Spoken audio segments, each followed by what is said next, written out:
Hello. It is the first day where it's really snowing out here. Snowing like snowy snow. Shadow is not impressed. Afton, when she wakes up, is going to be very impressed. She's been hoping for snow. I knew I was going to do this movie. I know a lot of people might not consider it a Christmas movie. I do consider it a Christmas movie. It is Trading Places. We're talking 1983. I was 4 years old when this came out. And I don't know when I first watched it, probably like 10. I watched it a few times throughout the years because my father liked it quite a bit. So, if it was on TV or what have you, he would tend to leave it on. I ended up watching it a lot. I always thought it was pretty funny. Um, a good enough movie that I enjoyed it when it was on. But I never thought it was incredible. Now, I watched it paying attention to it, and I gotta say, paying attention to it, it probably stepped it up in my estimation from how I considered it as a kid. We're gonna look at the opening. It starts off with Mozart's Overture to the Marriage of Figaro, which is an operatic comedy, from the time of Mozart, whenever the fuck he was alive. Sorry, Mozart, I don't know, man. But it's about a valet who helps his master with his cleverness, but he also is a bemusement to the rich class because he's just put a little thorn in their side. Not enough to, he's not really jamming them up, but he's just fucking with them. And that's Eddie Murphy in this. Ultimately he devises a plan along with Dan Aykroyd to screw the rich over, who are just playing with other people's lives. And, so that was kind of cool for them to open it with that. And I guess I had, never noticed it before because I never really gave a crap. I don't know if I ever watched the movie from the whole very beginning and just sat there and watched it all. But I knew it was a Christmas movie. And I always felt like it was a Christmas movie. It was just a weird one to me because I was a kid. Maybe I didn't understand a lot of it. Or, just didn't have an interest in the interplays of rich and poor. But as I got older, I wasn't watching movies, but I did spend a lot of time in rich and poor areas. So, when you watch the film start to unfold and it's jumping between these rich and poor areas, and the difference is so stark, and the cinematography is like crisp, and I was like, man, they're working it. They were really putting the point into the film throughout the whole thing. Not only that, there's this stark difference between the poor and the rich, but there really isn't that many stark differences in between talents of the poor and the rich. A lot of times it is circumstance. Because I've known some very talented people who are maybe not stuck in a bad place, but didn't have advantages that could have taken advantage of their intellect, not only perhaps parenting, but also the school that is in the area where they're at. So between multi sets of circumstances, people who are talented often get left behind in the muddled masses of everybody, which is just the way things happen. I mean, life is not built to be fair. It's just, I don't know why it's built. We're not going to go down that road. So, Dan Aykroyd. I feel like there's only one time in Dan Aykroyd's life where he could have played this role. Like, even his hairline just indicates this pompous dickhead of a dude who thinks he's just superior to everyone. He tries to speak in this almost English accent, even though he's just in New York, you know, like, I don't know, it's just silly.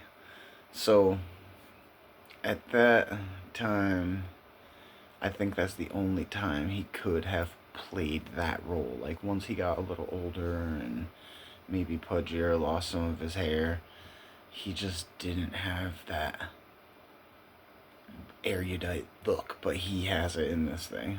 And it's a really role suited for him at that time. Eddie Murphy could probably play this role today, and it's just an Eddie Murphy vehicle. He is incredible in this thing, and he's like basically, I would say, perfect for the role that he's playing. Comedically, the whole premise, just some rich men like having a nature versus nurture debate and deciding to bet $1 over whether they could ruin someone's lives, seems like it's so, basic and based off of old stories that it doesn't mean anything. But with Ralph Bellamy and Don Amici in these roles as these racist old pricks, just the embodiment of like old world dickheaded thought, they were perfect for it. And you couldn't have imagined any people like better than that, just to be frank about it, because Don Amici especially just has a hatred to his demeanor in this thing, and he wasn't a hateful guy, so it's definitely a good acting job. He is marvelous in this thing, and it makes you root against them so much that when they collapse, spoiler alert, sorry, that when they collapse, you're like, yes, it's so satisfying. Perfection. So, when I was a kid, I liked Denholm Elliott as the butler the most of everyone in the whole movie. I do love him in this film, but that didn't hold true as I turned into an adult. I thought Eddie Murphy was the star of this thing. Yeah, the role of a street hustler who, given a chance to do something like this, just stomped it. I've known that guy, and he just killed it in that role. So he's perfection in this movie. The butler is probably my second favorite. I really liked him. Coleman, he was good, and he like, you could tell he didn't want to do what he had to be forced to do. He didn't want to do it, but he was forced to do it, so he did. I'm shot between Philly and New York. At that time, all the best rappers in the world were forming. So, to me, this movie felt like in a personal way. I really liked it. See if you can pick out the moment there's a young Giancarlo Esposito in this thing, because I thought that was cool when I was paying attention. I was like, Giancarlo Esposito? And I looked it up and it fucking was him. So, I did notice that it had like this weird 80s gratuitous nudity in it. It wasn't like constant. It was just misplaced. Like, it's just something that they did back then, and all of a sudden there's just like women pulling their titties out, and you're like, why would she be pulling her titties out right now? That makes no fucking sense. But they put it in movies to sell movies back in the day, and it worked, Of course, Jamie Lee Curtis, she did pull hers out, which, fantastic. I mean, she was 25 in the time of this movie, and I gotta say, she wasn't what I would consider like peak Jamie Lee Curtis at that time. True Lies for me is still the apex. Good lord, sir, I gotta review that movie just to watch that scene. I don't remember how old I was when it came out. I want to say like 15 or something. I was like, oh my god. I know people try to say she's a man or whatever. I ain't no fucking man, I'm gonna tell you that right now. My favorite cameo in this thing out of a lot of cameos, you know, you got Belushi and stuff like that, Al Franken.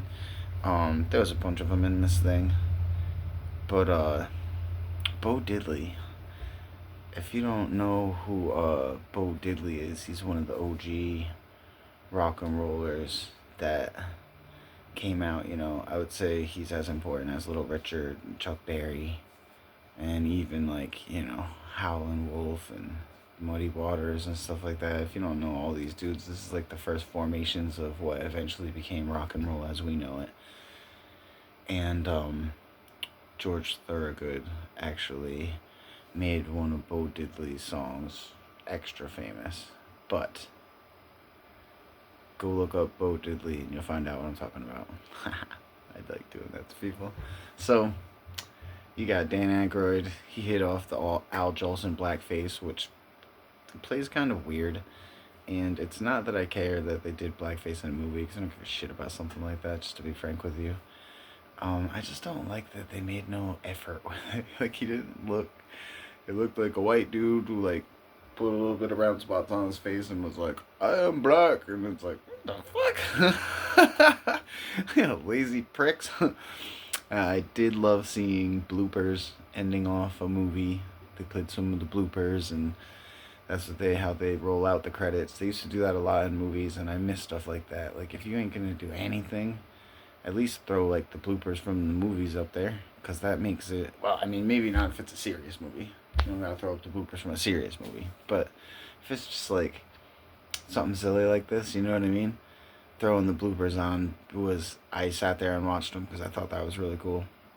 So, Trading Places, Christmas movie. I'm giving it a 9.